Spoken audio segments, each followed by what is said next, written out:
लगता है ये जानबूझ के ये जो फाइनेंशियल क्रंच जो एमसी पर लाया जा रहा है, जानबूझ के लाया जा रहा है, काम नहीं करने दिया जा रहा? बिल्कुल जानबूझ के ही कह जाऊँगा मैं तो। पिछले करीबन आप लगा लीजिए जनवरी से लेके और आज जुलाई, कोई भी टेंडर नहीं लग पा रहा है, तो जानबूझ के रोका जा रहा है हमें काम करने से। तो मैं तो कहूँगा कि ऐसा नहीं होना चाहिए। पद पे कोई भी आए, लेकिन चंडीगढ़ का काम नहीं रुकना चाहिए। आज मैं हूँ, कल कोई और भी होगा। शायद पहले जो बीजेपी के थे वो भी तो काम कर ही रहे थे, हम भी चंडीगढ़ के हित में काम कर रहे हैं। जनवरी से लेके अब तक जुलाई तक फाइनेंशियल क्रंच ये चल रहा है, अभी तक कोई पिछले तो 3 महीने कोड ऑफ कंडक्ट में निकल गए हैं और अब तो आपका कार्यकाल भी समाप्त हो जाएगा धीरे धीरे, तो ऐसे तो कोई काम ही नहीं होगा फिर। बिल्कुल, इन्होंने सोचा तो यही होगा कि शायद बीजेपी वालों की प्लानिंग यही है कि जो ये मेयर बने हैं इंडिया गठबंधन के, इन्हें फेल किया जाए, चंडीगढ़ की जनता को इनके खिलाफ भड़काया जाए। देखिए जी, कुछ काम नहीं करा पा रहे हैं, तो समथिंग जो मैं आपको इनकी जो मंशा है वो बताना चाह रहा हूँ कि ये लोग नहीं चाहते कि हम अच्छे से काम कर सकें। लेकिन मैं आपको स्पष्ट करता हूँ कि इंडिया गठबंधन जो है बहुत अच्छे तरीके से काम करेगा। हमारे पास समय जरूर कम है, लेकिन इरादे बहुत मजबूत हैं और हम इनसे अच्छा काम करके जाएंगे। नमस्कार, आप देख रहे हैं पंजाब केसरी टीवी और आज हमारे साथ खास बातचीत के लिए मेयर कुलदीप कुमार हैं। उनसे बातचीत करते हैं। एमसी की फाइनेंशियल जो कंडीशन है उसको कहा जा रहा है कि आजकल सही नहीं चल रही है, फाइनेंशियल कंडीशन बहुत ख़राब होती जा रही है और ये कब सुधरेगी, कब नए जो टेंडर हैं अलॉट होंगे, क्योंकि एमसी में कई ऐसे विकास के प्रोजेक्ट हैं जो पास हो चुके हैं लेकिन अलॉट नहीं हुए हैं। मेयर कुलदीप कुमार जी, पंजाब केसरी टीवी में आपका स्वागत है। बहुत बहुत धन्यवाद सर, आपका भी स्वागत है। ये जो फाइनेंशियल क्रंच है ये कब सुधरेगा एमसी का? कभी नगर निगम के कर्मचारियों की सैलरी देने के लिए पैसा नहीं है और जो एमसी में जो प्रोजेक्ट पास होते हैं उनके टेंडर कब लगेंगे? पिछले 3 महीने से तो कोई टेंडर ही नहीं लगा। बिल्कुल, आपने सही कहा। आप देखिए ना, हमने स्टार्टिंग में जब से मुझे एज सुप्रीम कोर्ट की गाइडलाइंस के अनुसार मुझे यहाँ पर मेयर पद के लिए नियुक्त किया गया, तो मेरा पहला कर्तव्य ये था कि मैं शहर के कोई भी विकास कार्य ना रुकने दूँ, और उसके लिए हमने मार्च के अंदर ही अपना बजट जो था पास कर दिया। परंतु पता नहीं किन कारणोंवश हमारे उसके बाद कोड ऑफ कंडक्ट लग गया, लेकिन पता नहीं किन कारणोंवश हमारा जो बजट पास हुआ था वो रोक दिया गया। वो रोका क्यों गया मुझे भी ये पता नहीं। जैसे ही कोड ऑफ कंडक्ट ख़त्म हुआ, फिर उसके बाद वो हमारा लागू भी कर दिया गया। जब लागू ही करना तो पहले ही कर देते। अब फाइनेंशियल जो है हमारी कंडीशन तो ख़राब होनी थी।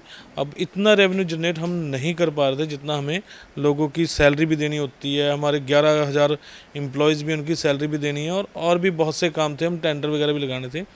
तो हमने तो बजट पास किया था कि शहर के विकास कार्य ना रुकें, परंतु वो विकास कार्यों का पहिया इसलिए रुक गया क्योंकि गवर्नर साहब नहीं चाहते थे कि इनके काम बहुत जल्दी हों, या हमारी सरकार का या बीजेपी की सरकार का लगा लीजिए कि उन्होंने नहीं चाहा कि ये जो आम आदमी पार्टी से इंडिया गठबंधन का जो मेयर बना है ये कोई विकास कार्य करा सके। तो परंतु अब इन्होंने जून में हमारा कोड ऑफ कंडक्ट ख़त्म होने के बाद बजट पास किया है, तो इसके बाद हमारा जो पहली किस्त है, शायद नेक्स्ट वीक हमें पहली किस्त मिलेगी, जो हमें सेंटर की साइड से मिलता है पैसा ग्रांटेड, वो हमें पहली किस्त जो है इस नेक्स्ट वीक में मिलने जा रही है। तो उसके बाद हमारे जो टेंडर हैं हम जो और ज़्यादा जल्द करेंगे, तेज़ी से भी हमारे जो रुके हुए काम है वो जल्दी से करा सकें। आपको क्या लगता है ये जानबूझ के ये जो फाइनेंशियल क्रंच जो एमसी पर लाया जा रहा है, जानबूझ के लाया जा रहा है, काम नहीं करने दिया जा रहा? बिल्कुल जानबूझ के ही कह जाऊँगा मैं तो। पिछले करीबन आप लगा लीजिए जनवरी से लेके और आज जुलाई, कोई भी टेंडर नहीं लग पा रहा है, तो जानबूझ के रोका जा रहा है हमें काम करने से। तो मैं तो कहूँगा कि ऐसा नहीं होना चाहिए। पद पे कोई भी आए, लेकिन चंडीगढ़ का काम नहीं रुकना चाहिए। आज मैं हूँ, कल कोई और भी होगा। शायद पहले जो बीजेपी के थे वो भी तो काम कर ही रहे थे, हम भी चंडीगढ़ के हित में काम कर रहे हैं। तो चंडीगढ़ के हित में जो काम कर रहा है वो नहीं रोका जाना चाहिए। आप कह रहे हैं कि जनवरी से लेके अब तक जुलाई तक फाइनेंशियल क्रंच ये चल रहा है, अभी तक कोई पिछले तो 3 महीने कोड ऑफ कंडक्ट में निकल गए हैं और अब तो आपका कार्यकाल भी समाप्त हो जाएगा धीरे धीरे, तो ऐसे तो कोई काम ही नहीं होगा फिर। बिल्कुल, इन्होंने सोचा तो यही होगा कि शायद बीजेपी वालों की प्लानिंग यही है कि जो ये मेयर बने हैं इंडिया गठबंधन के, इन्हें फेल किया जाए, चंडीगढ़ की जनता को इनके खिलाफ भड़काया जाए। देखिए जी, कुछ काम नहीं करा पा रहे हैं, तो समथिंग जो मैं आपको इनकी जो मंशा है वो बताना चाह रहा हूँ कि ये लोग नहीं चाहते कि हम अच्छे से काम कर सकें, लेकिन मैं आपको स्पष्ट करता हूँ कि इंडिया गठबंधन जो है बहुत अच्छे तरीके से काम करेगा। हमारे पास समय ज़रूर कम है, लेकिन इरादे बहुत मजबूत हैं और हम इनसे अच्छा काम करके जाएंगे। अच्छा, कल स्मार्ट सिटी की मीटिंग थी। स्मार्ट सिटी की इस मीटिंग में आप भी शामिल हुए थे। आपने एक निराशा दिखाई थी कि कॉलोनियों के कोई भी काम इस स्मार्ट सिटी प्रोजेक्ट में नहीं आते। क्या कॉलोनियों का कोई काम नहीं आता इस प्रोजेक्ट में? जो स्मार्ट सिटी की एक मीटिंग होती है, सभी उसमें बैठते हैं, डिस्कस करते हैं। बिल्कुल, वहाँ पर हमारे नवनिर्वाचित सांसद जी ने वो उनकी चेयरमैनशिप की थी, तो मैंने वहाँ पर भी जाहिर किया कि हमारे जो विलेज, जो हमारे गांव हैं और कॉलोनियाँ हैं, हमारा शहर तो बेसिकली अंदर से वैसे ही सारा साफ़ सुथरा ही है। हमें जो दिखते हैं, जो परेशानी जो आज मैं मेयर बन के देख रहा हूँ कि हमारी कॉलोनियाँ और गांव में ज़्यादा आती है, पैराफ्री एरिया में, तो उनकी तरफ बिल्कुल भी स्मार्ट सिटी का ध्यान नहीं था। तो उस पर एक क्वेश्चन और भी हुआ हमारा कि जिस तरह से हमारा एडमिन बिजली वहाँ मुहैया करा रहा है, तो हमें उस तरफ पे ही हमें भी पानी मुहैया कराना चाहिए। परंतु वहाँ पर बताया गया जी वाटर बायलॉज के करके हम वहाँ पर पानी नहीं दे पाते। तो हमने कहा भी ये लाल डोरा बढ़ाया जाए और इसमें जो हमारे जो पिंड आते हैं, या हमारे कॉलोनी में तो वैसे नियमित है ही है, लेकिन पिंड का जो लाल डोरा है वो बढ़ाया जाए और उनमें भी जो वहाँ लोग रह रहे हैं उन्हें नियमित पानी दिया जाए, क्योंकि वो लोग भी चंडीगढ़ के वासी हैं और नेचुरल बात है कि पानी बेसिक नीड है। लाल डोरों के बाहर जो घर बने हुए हैं, पानी के कनेक्शन का हमेशा ये मुद्दा उठता है। आपने हाउस में भी कहा था पानी के कनेक्शन उन्हें देना चाहिए, भाजपा वाले भी बोलते हैं। फिर दिक्कत कहाँ पे आती है, क्यों नहीं दिया जाता फिर उन्हें? जब उन्हें बिजली दी जा रही है तो पानी तो मूलभूत सुविधा है, उन्हें तो देना चाहिए, इतनी गर्मी पड़ रही है। बिल्कुल, यही तो जो हमारे ऑफिसर हैं उनके साथ यही लड़ाई चल रही है कि जब हम वो कहते हैं जी बेसिक नीड में इलेक्ट्रिसिटी आती है, पानी नहीं आता। मैं क्या, ये कौन सी बात हुई? हमारे कह जी वाटर बायलॉज में हमारे पास प्रावधान ही नहीं है कि हम वहाँ पर पानी का कनेक्शन दे सकें। तो मैं क्या, बायलॉज चेंज कीजिए, जो भी कानून व्यवस्था है उसे ठीक कीजिए। जब जो लोग बस चुके हैं उन्हें कैसे उजाड़ा जा सकता है?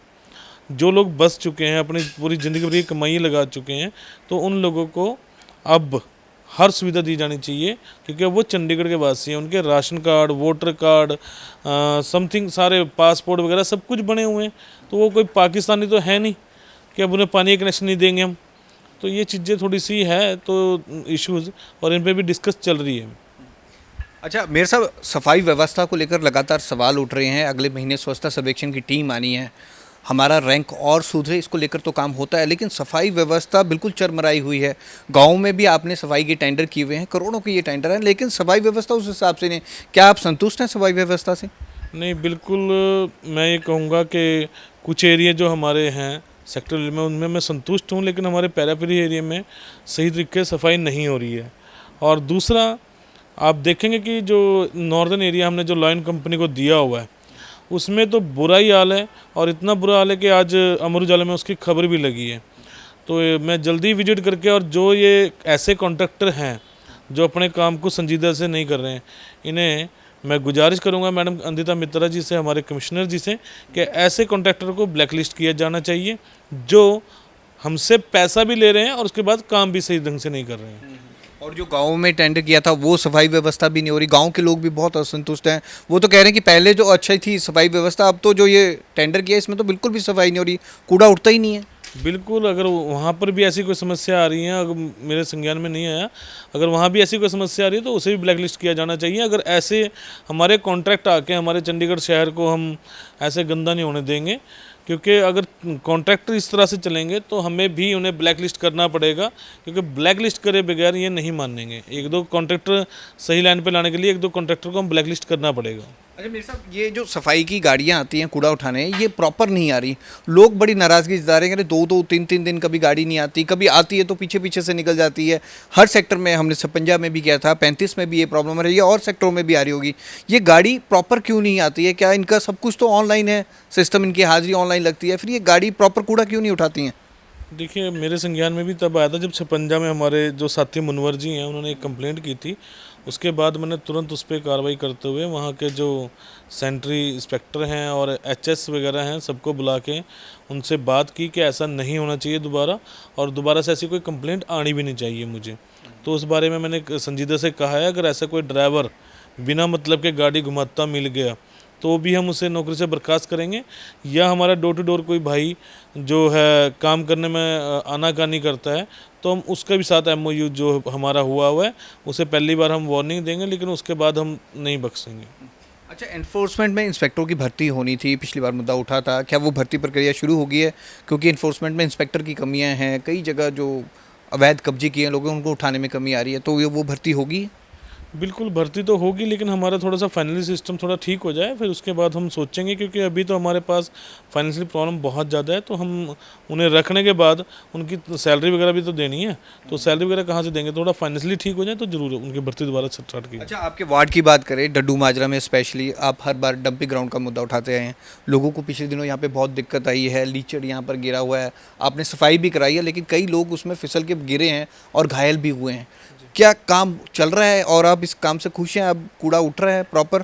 क्योंकि अब बरसातें हैं, अब जो बदबू आती है लोगों का यहाँ रहना बहुत मुश्किल है। हमने इलेक्शन में कवरेज भी की थी इसकी। बिल्कुल, मैं आपसे टू दी फ्रैंक बताऊं, क्योंकि अगर मैं यहाँ का निवासी हूँ, आज के समय में स्मेल बहुत ज़्यादा है। हमने एक एजेंडा भी पास किया जिसमें कि वो मिस्ट्री करके, मतलब वो जो है उस दुर्गंध को ख़त्म किया जा सके, लेकिन परंतु प्रॉब्लम तो है ही है।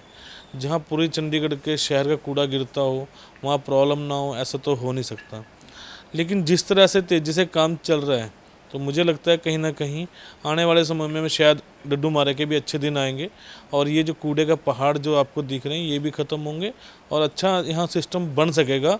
जो मैं अपनी तरफ से पूरी कोशिश कर रहा हूँ कि मेरे समय में बेसिकली तो 70% तो आपने देखा होगा कि ख़त्म हो चुका है। जो भी 25% रह गया है उसे भी मैं अपने कार्यकाल में ख़त्म करने की पूरी कोशिश करूँगा।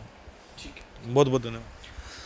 तो कई सवालों के जवाब पूछे थे मेयर साहब से, जो जिस तरह से कार्यकाल चल रहा है, कई फंड क्रंच है, कई सवाल यहाँ पर पूछे थे, लोगों के भी सवाल थे, कल स्मार्ट सिटी की भी मीटिंग थी, ये सारे सवाल हमने मेयर साहब से पूछे। कैमरामैन अमरजोत के साथ भगवत सिंह, पंजाब केसरी, जगबानी TV, चंडीगढ़।